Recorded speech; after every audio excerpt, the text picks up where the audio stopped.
वेद पुराण हमारे ancient text हैं जिनमें ज्ञान का भंडार है, लेकिन इन्हीं में से एक ऐसी किताब है जिसके बारे में बात करने से भी लोग कतराते हैं। लोग ये मानते हैं कि इस किताब को ना ही कभी घर में रखना चाहिए और ना ही इस किताब को पढ़ना चाहिए, क्योंकि इस किताब को पढ़ा जाता है सिर्फ और सिर्फ जब किसी की मृत्यु हो जाती है। मृत्यु एक ऐसा सच है जिसे बहुत कम लोग समझ पाए। पुराणों के अनुसार जीवन में अच्छे कर्म करने वाले स्वर्ग में जाते हैं और पाप भरे जीवन जीने वाले नरक की ओर चले जाते हैं। लेकिन क्या यह सच में ऐसा होता है? क्या आपने कभी यह सोचा है कि मृत्यु के बाद एग्जैक्टली होता क्या है? इस सब के बारे में हम जानते हैं इस किताब से, जिसका नाम गरुड़ पुराण है। जी हाँ दोस्तों, इस किताब का नाम है गरुड़ पुराण। आप सबका स्वागत है आपके ही अपने चैनल फैक्ट सेटर में। तो आज हम बात करने वाले हैं मृत्यु के बारे में, मृत्यु की सच्चाई के बारे में, मृत्यु के बाद क्या होता है। तो बने रहिए वीडियो के अंत तक। चलिए शुरू करते हैं। गरुड़ पुराण 18 महापुराणों में से एक है। गरुड़ पुराण के 2 मेजर पार्ट्स हैं, जिसमें पहला पार्ट यानी पूर्व खंड में विष्णु जी की भक्ति के बारे में, मेडिटेशन, योग जैसे और ज्ञान के बारे में लिखा गया है। लेकिन गरुड़ पुराण का दूसरा पार्ट उत्तरखंड बात करता है राक्षस के बारे में, मृत्यु के बारे में। गरुड़ पुराण में विष्णु जी ने बताया है कि यमलोक में चित्ररूप जी के पास हर इंसान के कर्मों की लिस्ट होती है। उसने कितने पुण्य किए, कितने पाप किए, ये सब कुछ डिटेल में लिखा होता है। चित्रगुप्त की सभा में हर प्राणी के पाप और पुण्य डिस्कस किए जाते हैं और उसके हिसाब से उसके पनिशमेंट को भी डिसाइड किया जाता है। यमराज की सभा में जाने के लिए 4 दरवाजे होते हैं।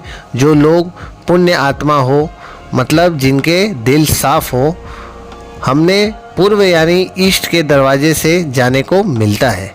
इस रास्ते में गार्डन्स हैं, सुंदर हंस हैं और ये अमृत से भरा होता है। पश्चिम यानी वेस्ट का रास्ता ज्वेल से डेकोरेट किया हुआ है। जो संत हैं उनको इस रास्ते से जाने को मिलता है। जिन्होंने अपने जीवन में दान किया हो या जिनकी मृत्यु किसी तीर्थ के पास हुई हो, तो उन्हें उत्तर यानी नॉर्थ के रास्ते से यमलोक जाने को मिलता है। इन तीनों दरवाजे को पार करने वाली आत्माओं को किसी भी तरह का भय नहीं होता है। उन्हें हर तरह की सुख सुविधाएं दी जाती है। यमलोक में उनकी मुलाकात धर्मराज से होती है, जो उनके आगे के सफ़र पर उन्हें ले जाते हैं। और जिन लोगों ने पाप किए हों, दूसरों को दुख पहुंचाया हो, तो उन लोगों को दक्षिण के द्वार से यमलोक पहुंचाया जाता है और इस द्वार की दूसरी तरफ उनके बुरे कर्मों का फल उनका इंतज़ार करता है, क्योंकि वहां उनकी मुलाकात होती है धर्मराज के भयंकर अवतार यमराज से और उन्हें अपने पापों की सज़ा देता है। गरुड़ पुराण में अलग अलग पापों और दुष्कर्मों के लिए 28 अलग अलग भयानक और दर्दनाक पनिशमेंट बताई गई है। हर बुरे कर्म के लिए एक सज़ा है। इनमें से 5 ऐसी भयानक सज़ाएं हैं जिनके बारे में सुनकर आपका दिल दहक जाएगा। पहली सज़ा ठामी श्रम यानी भयानक चाबुक मार। जो लोग दूसरों की संपत्ति चुराते हैं, यम के सेवक उन्हें रस्सी से बांधकर रमेश नाम के नरक में भेज देते हैं। उस नरक में उनको चाबुक से लगातार मारा जाता है। उनके बदन को इतना छील दिया जाता है कि उसमें से खून बहने लगे और वो इंसान बेहोश हो जाए। जब उसे होश आता है तो ये सारा प्रोसेस रिपीट किया जाता है, तब तक जब तक उसे सारे पापों की सज़ा खत्म नहीं हो जाती। नरक लोक की दूसरी सज़ा कुंभी पाक, कम यानी तेल में पकाया जाता है। जो लोग दूसरे लोगों को अपने फ़ायदे या मज़े के लिए नुकसान पहुंचाते हैं, उन्हें कुंभी पाक नरक में भेज दिया जाता है, जहां एक बड़े से बर्तन में उबलते हुए तेल में उन्हें जलाया जाता है। तीसरी सज़ा यानी सांपों से डसवाना।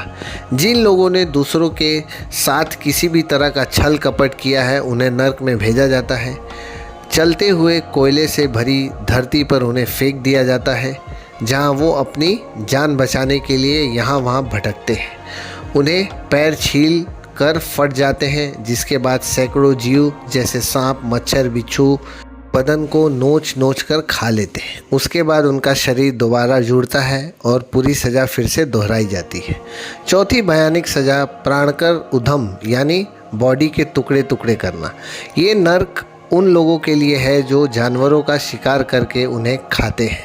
यहाँ पर यम के सेवक व्यक्ति के बदन के टुकड़े टुकड़े करते हैं। कुछ समय बाद ये सारे टुकड़े आपस में जुड़ जाते हैं और उन्हें फिर से काटा जाता है। यह सिलसिला कई हजारों वर्षों तक चलता रहता है। पांचवी भयानक सज़ा सत्ता मूर्ति यानी जलाया जाना।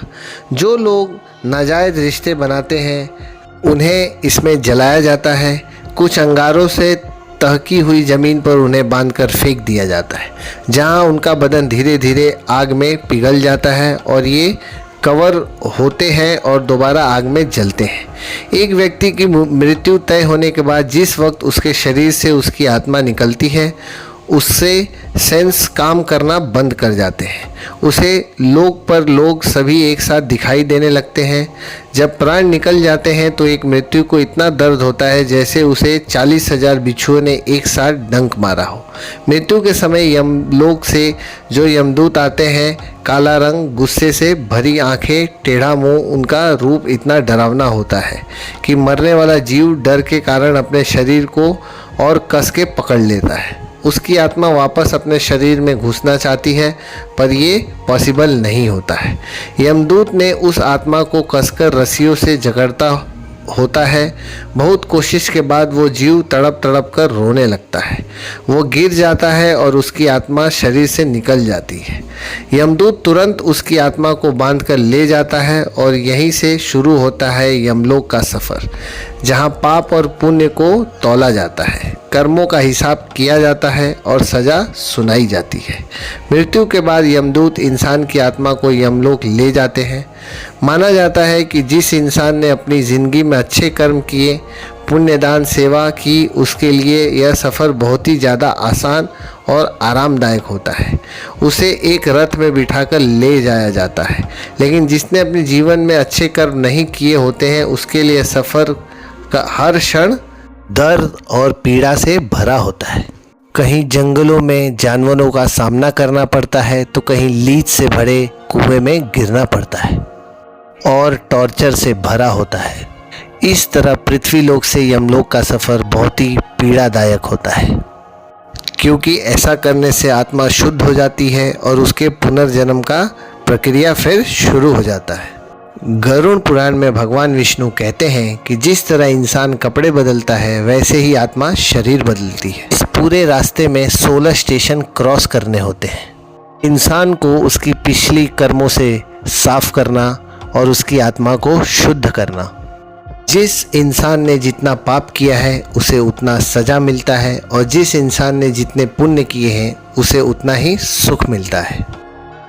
इन सारी सजाओं के पीछे का कारण होता है कर्मों की सफाई करना, लेकिन दोनों का ही मकसद होता है आत्मा के कर्मों को बैलेंस करना। आत्मा रोने लगती है, लेकिन यमदूत ज़रा भी दया नहीं दिखाते हैं। लेकिन मानव शरीर मिलना बहुत ही भाग्य और कष्ट की बात है। गरुड़ पुराण में विष्णु जी गरुड़ जी को बताते हैं कि एक आत्मा को 84 लाख योनियों से होकर गुजरने के बाद ही एक मनुष्य जीवन मिलता है। मनुष्य जीवन इतना दुर्लभ है। एक जीव को उसके पाप या पुण्य के आधार पर ही अगला जन्म मिलता है। वह कभी कीड़ा बनता है, कभी पशु बनता है, कभी पक्षी बनता है, या वह एक पेड़ बनता है। ऐसे ही 84 लाख योनियों में भटकने के बाद जब उसके पुण्य और पाप बराबर हो जाते हैं, तब उसे मनुष्य योनि प्रदान होती है। गरुड़ पुराण हमें मृत्यु के बारे में बताती है, लेकिन साथ ही साथ हमें जीवन कैसे जीना चाहिए यह भी हमें सिखाती है, क्योंकि मनुष्य जीवन बहुत ही दुर्लभ से प्राप्त होता है। दोस्तों, आपको इस बारे में क्या सोचते हैं हमें कमेंट बॉक्स में ज़रूर बताएं और चैनल को सब्सक्राइब ज़रूर करें। धन्यवाद।